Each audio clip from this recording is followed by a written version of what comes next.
Zier. I'm Executive Director of the Fatal Light Awareness Program, otherwise known as FLAP. We're a registered charity that focuses on the issue of bird collisions with human-built structures.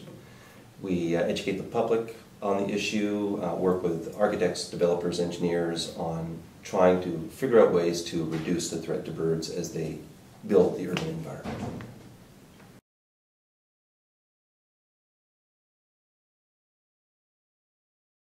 Because we are dealing with migratory birds, birds are known to be one of the key contributors to a healthy urban environment, a healthy natural environment. They pollinate flowers, they distribute seeds, they consume billions of insects each and every year as they breed and feed in our northern Ontario regions.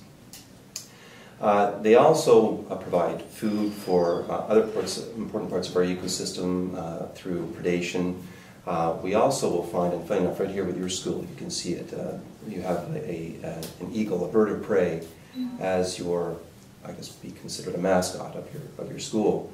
Birds historically have been the most popular form of wildlife to demonstrate freedom, stability, power. And then there's the other side of the bird watching industry. It's a multi-billion-dollar industry. Produces copious amounts of money for a healthy economic environment. Statistically, FLAP has, through the years, actually 20 years in total, we've picked up over 57,000 birds from 165 species. And the birds that we are encountering aren't your typical local species like house sparrows, Canada geese, pigeons. These are birds that in many cases are experiencing significant population decline. In fact, some are even endangered or threatened species. So if we take that figure and try and work out an estimate for Canada or even North America, it's estimated that 1 to 10 birds will collide with a given structure with windows on an annual basis. City of Toronto has over 94,000 structures of this nature, which means anywhere from 1 million to 10 million birds just for the City of Toronto. Birds are dying as a result of this problem, therefore demonstrating how big of a problem this is.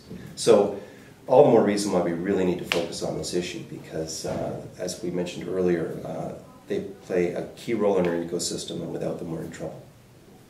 There are two issues that FLAP focuses on. One is bright light at night escaping from or being shone upon tall human-built structures. During the migration seasons, bright light of this nature, for lack of a better term, attracts birds, and they will be drawn into these urban environments and in many cases collide with these structures themselves. During the day, it's a different issue. We have all this glass in the urban environment. And the glass itself, what it does is it reflects the natural habitat surrounding buildings. It just reflects the sky, it can reflect a neighboring park, it can reflect a tree. And to the bird, they see that as the real thing. They do not see the glass, they see the reflection, and they will fly toward those reflected areas and collide out with those windows. During the day, we find a much higher death rate than we do at night because there is a greater speed that the birds accumulate when flying toward a reflected surface than being attracted to the light at night. So, and statistically, the daytime issue kills far more birds than the nighttime issue. Not to lessen the severity of the nighttime, but again, the daytime is just horrific how bad it can be.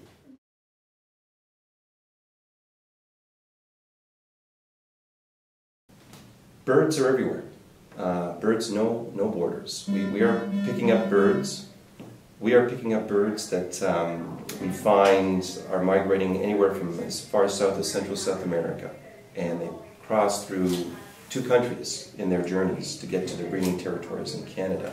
So every bird that we perhaps save here, we're seeing it trickle out to other countries as well. And the issue itself has grown in such significant interest through the years that we're starting to see countries into Europe, Japan, that are starting to address this issue as well. So altogether, this is it's escalating to a very positive level, and we hope to see it continue in that direction.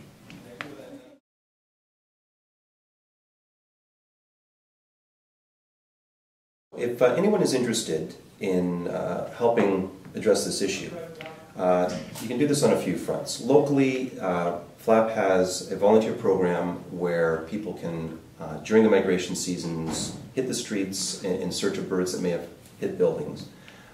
These activities involve getting up before daybreak, going down to the financial district and seeing what birds can be found. And then there's also, during the day, a variety of locations right across Toronto where birds are known to collide in significant numbers. So patrols are done around these facilities, and every bird that is recovered, dead or alive, is documented and then submitted into a database. So the data has been an incredible tool for our organization to demonstrate how big of a problem this is. To take it further, still on the local level and even beyond, it's encouraging architects, engineers, major building owners, managers, to adopt bird-safe strategies at their facilities, whether it be educate their tenants about the problem, to turning off lights at night, to perhaps the management investing in visual markers for birds in high collision areas around their buildings.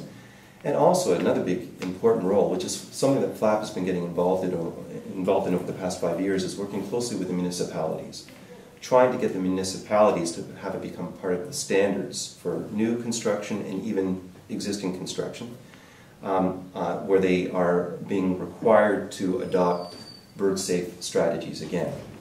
And so anyone, just picking up the phone and encouraging their local municipalities to address this issue is very important. And same thing with building owners and managers. Pick up the phone, send emails to any building that birds are being found at, and encourage them to adopt these strategies. So all these things combined will help move this issue forward and can make a big difference in the future. On behalf of Bosco, thank you for coming in and telling us about your organization, and thank you for helping a global solution.